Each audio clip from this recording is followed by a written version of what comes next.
warahmatullahi wabarakatuh. Halo teman-teman, perkenalkan nama saya Firdausyah Syafa Salsabila dari Fakultas Ilmu Administrasi Program Studi Ilmu Administrasi Publik dengan NIM 2050301011006. Saya berasal dari kelas A. Alasan saya membuat video ini karena ada tugas dari mata kuliah Asas Manajemen dengan dosen pengampu Ibu Martina Purwaningtyah SAP MAP. Pada kesempatan kali ini saya akan menjelaskan tentang perencanaan yang telah saya lakukan. Di sini saya membagi menjadi 3 poin utama. Yang pertama ada 5W1H. Yang kedua ada konsep SMART, yaitu specific, measurable, achievable, realistic, dan time. Yang ketiga adalah apakah perencanaan ini berhasil atau tidak. Yuk kita lanjut ke part selanjutnya. Yang pertama, konsep 5W1H. What? Apa? Ya, di sini saya akan membahas tentang what atau apa. Yang terjadi pada saat itu, saya ingin masuk UB lewat jalur SBMPTN karena saya tertolak di jalur SNMPTN. Lanjut. Yang kedua ada why. Mengapa?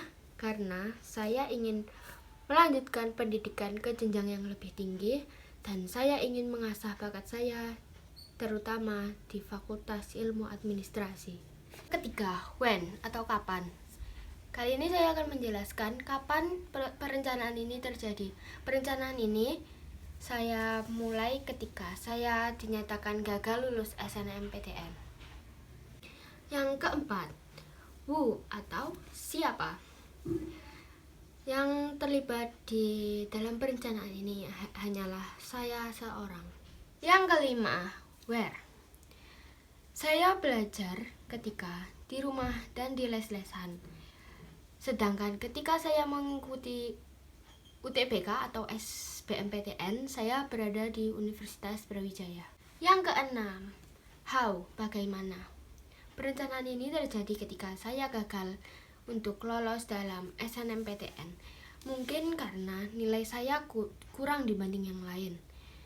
Dan VIA ini adalah impian saya sejak kelas 10. Akhirnya saya mencoba mengikuti SBMPTN. Pada saat itu belum terpikir bahwa saya bisa masuk pada fakultas ini.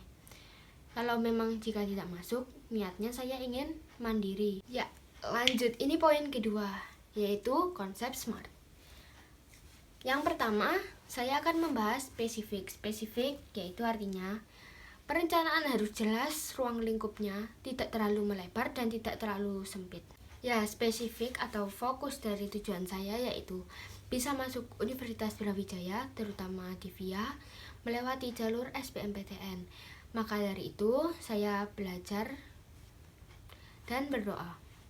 Saya sebelum pengumuman jalur SNMPTN, saya sudah belajar 5 bulan.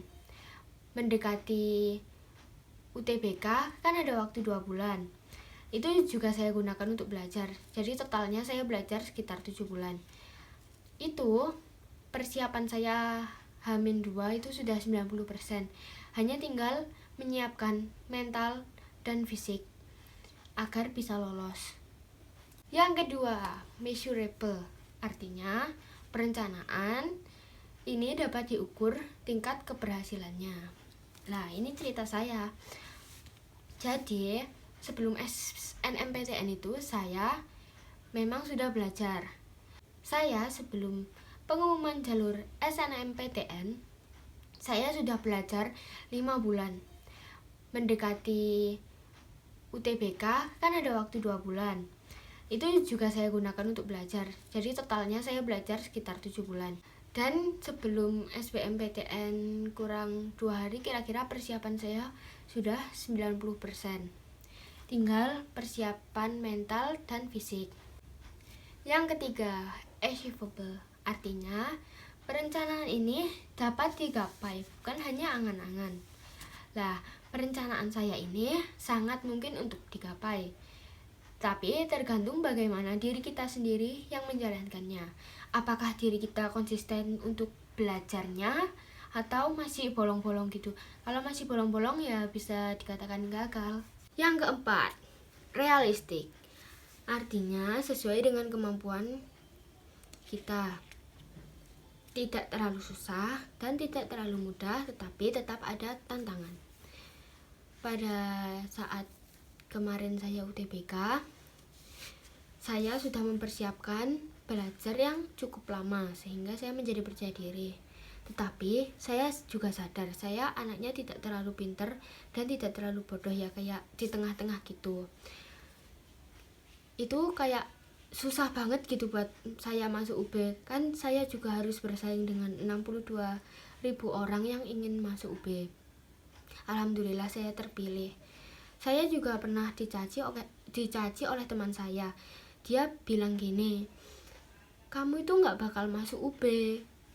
UB itu anak pinter-pinter aja yang bisa masuk situ. Kata-kata itu yang membuat saya semakin termotivasi untuk lebih giat belajar, dan saya akan membuktikannya ke dia. Yang kelima, time. Artinya waktu yang jelas sehingga suatu perencanaan ini bisa mudah dievaluasi. Saya mempersiapkan belajar selama 7 bulan. 5 bulan sebelum SNMPTN dan 2 bulan sebelum SBMPTN. Di sini saya belajarnya itu lewat tryout gitu. Nah, setiap tryout itu selalu saya catat gitu, ada perkembangan nilai atau enggak. Misalnya saya jeblok di salah satu tryout, berarti tryout selanjutnya saya harus meningkatkannya agar lebih baik lagi. Dan saya berusaha semaksimal mungkin mengerjakan seperti SBMPTN agar pada saat SBMPTN saya tidak terlalu kesusahan. Ya, akhirnya kita masuk pada poin yang ketiga atau poin yang terakhir. Di sini saya akan mengungkapkan apakah perencanaan saya ini berhasil atau tidak serta alasannya. Perencanaan saya ini jawabannya berhasil. Ya, alasannya karena saya belajar sudah cukup lama. Dan saya termasuk orang yang beruntung bisa masuk Universitas Brawijaya. Yang ketiga, karena saya belajarnya dengan konsisten. Tidak hanya sehari belajar, sehari enggak, tapi setiap hari, walaupun cuma 30 menit, tetapi harus konsisten dan gak boleh ada yang bolong. Serta saya rajin mengikuti tryout yang di tempat berbeda. Saya mengikuti tryout seminggu kira-kira ada 7 kali. Walaupun saya capek, saya tetap lakukan itu karena tryout itu menunjang sekali demi bisa lolos SBMPTN. Serta saya juga berdoa dan meminta restu orang tua. Itu supaya dipermudah gitu masuk UB-nya. Yang terakhir, pada saat SBMPTN, saya mempersiapkan fisik dan mental agar tidak blank semua yang telah saya pelajari selama 7 bulan terakhir ini. Ya, akhirnya kita sampai pada part yang terakhir, yaitu penutup. Ya, cukup sekian materi yang dapat saya sampaikan. Semoga ilmunya bermanfaat. Mohon maaf apabila masih banyak kekurangan. Saya minta maaf. Sekian dari saya. Wassalamualaikum warahmatullahi wabarakatuh. Sampai jumpa teman-teman. Dadah.